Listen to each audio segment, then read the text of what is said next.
नमस्कार दोस्तों, आपका स्वागत है एजुकेशन क्लासेज में। दोस्तों, आज के इस वीडियो में हम एक आयताकार खेत है, इस खेत की लंबाई और चौड़ाई के बीचों बीच जो रास्ता है, इसका क्षेत्रफल निकालना सीखेंगे।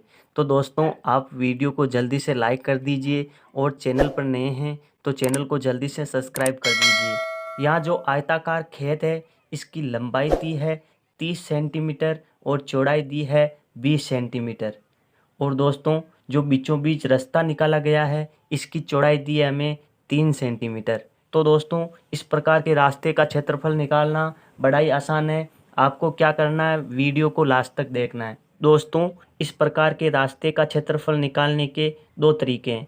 पहला वो तरीका है जिसमें हम रास्ते का क्षेत्रफल फॉर्मूले से निकालेंगे, और दूसरा वो तरीका है जिसमें हम रास्ते का क्षेत्रफल बिना फॉर्मूले से निकालेंगे। तो चलिए पहला तरीका देखते हैं। पहला तरीका, तो दोस्तों पहले हम फॉर्मूला लिख लेते हैं।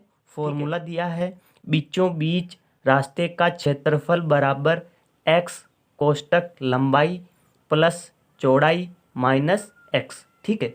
और दोस्तों x बराबर है रास्ते की चौड़ाई, यानी जो आयताकार खेत है इसके बीचों बीच जो रास्ता निकाला गया है, इसकी जो चौड़ाई है इसको हमने x माना है। ठीक है, यानी जो 3 सेंटीमीटर चौड़ाई दी है इसको हमने x माना है। तो अब दोस्तों हम फॉर्मूले में अप्लाई करते हैं। तो देखिए, क्षेत्रफल बराबर हो जाएगा, x का मान दिया है हमें 3 सेंटीमीटर। ठीक है, तो 3 कोष्टक लंबाई दी है 30 सेंटीमीटर, तो 30 प्लस चौड़ाई दी है 20 सेंटीमीटर। ठीक है, तो 20 माइनस x, तो -3। ठीक है। अब दोस्तों 3 कोष्टक 20 प्लस 30 हो जाएगा 50, माइनस हो जाएगा 3, 50 माइनस 3। ठीक है। अब देखिए 3 कोष्टक 50 में से -3 करेंगे तो हो जाएगा 47। ठीक है, यानी 3 इंटू 47 हो जाएगा। अब 47 को 3 से गुना करेंगे तो हमारा क्षेत्रफल आ जाएगा 141 सेंटीमीटर स्क्वायर। ठीक है, यानी इस खेत के बीचों बीच जो रास्ता निकाला गया है इसका क्षेत्रफल आया है 141 सेंटीमीटर। ठीक है दोस्तों, तो आई होप आपको पहला तरीका समझ में आया होगा। तो चलिए अब हम दूसरे तरीके में बिना फॉर्मूले से रास्ते का क्षेत्रफल निकालना सीखेंगे। तो चलिए दूसरा तरीका। ठीक है दोस्तों, दूसरा तरीका सीखने के लिए हम सबसे पहले डायग्राम, अब हम सेकंड तरीका समझते हैं।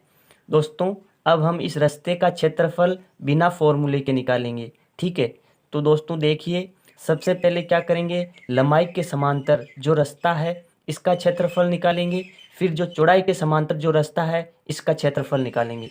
ठीक है, तो देखिए, जो लंबाई के समांतर रास्ता है ये आयत के समान है। ठीक है, यानी इसकी लंबाई तो दी है हमें 30 सेंटीमीटर, यानी यहाँ से लेकर यहाँ तक लंबाई दी है 30 सेंटीमीटर और चौड़ाई दी है 3 सेंटीमीटर। ठीक है, तो सबसे पहले लंबाई के समांतर इस रास्ते का क्षेत्रफल निकालेंगे। तो देखिए, तो दोस्तों जो लंबाई के समांतर रास्ता है यह आयताकार है, और आयत का क्षेत्रफल निकालने का फॉर्मूला होता है लंबाई गुना चौड़ाई, लंबाई गुना चौड़ाई। ठीक है, तो सबसे पहले हम लंबाई गुना चौड़ाई करेंगे। लंबाई दी है 30 सेंटीमीटर और चौड़ाई दी है हमें रास्ते की 3 सेंटीमीटर। ठीक है, तो 30 इंटू 3 हो जाएगा 90 सेंटीमीटर स्क्वायर। ठीक है, यानी इस रास्ते का क्षेत्रफल आया 90 सेंटीमीटर स्क्वायर। अब हम चौड़ाई के समांतर रास्ते का क्षेत्रफल निकालेंगे। तो देखिए, तो दोस्तों चौड़ाई के समांतर जो रास्ता है ये भी आयताकार है, यानी इसकी हमें लंबाई दी है 20 सेंटीमीटर और चौड़ाई दी है 3 सेंटीमीटर। सबसे पहले 20 इंटू 3 करेंगे, यानी लंबाई गुना चौड़ाई करेंगे, तो 20 इंटू 3 हो जाएगा 60 अब दोस्तों सेंटीमीटर स्क्वायर। जो लंबाई के समांतर रास्ते का क्षेत्रफल आया था और जो चौड़ाई के समांतर रास्ते का क्षेत्रफल आया था, इनको आपस में जोड़ेंगे। तो देखिए 90 प्लस 60 हो जाएगा 150, ठीक है, यानी 150 सेंटीमीटर स्क्वायर। ठीक है दोस्तों, यानी हमारे इस पूरे रास्ते का क्षेत्रफल आया 150 सेंटीमीटर। अब दोस्तों हम क्या करेंगे, जो लंबाई के समांतर रास्ते का क्षेत्रफल था और चौड़ाई के समांतर रास्ते का क्षेत्रफल है, इनके बीच में जो जगह हैं ये 2 बार जुड़ गई। ठीक है, यानी ये चौड़ाई के अंदर भी इंक्लूड हो गई और लंबाई के अंदर भी इंक्लूड हो गई। तो हम क्या करेंगे, इसका क्षेत्रफल निकाल कर इसमें से 150 में से घटा देंगे। ठीक है, और दोस्तों जो बीच में जगह बची है यह है वर्ग। ठीक है, और इसकी चारों भुजाएं 3-3 सेंटीमीटर की है। ठीक है, और इसका क्षेत्रफल निकालेंगे भुजा स्क्वायर से। ठीक है दोस्तों, यानी भुजा स्क्वायर, भुजा का वर्ग। तो इसकी एक भुजा है 3 सेंटीमीटर की, तो हो जाएगी 3 का वर्ग बराबर 9, यानी वर्ग का क्षेत्रफल आया 9 सेंटीमीटर स्क्वायर।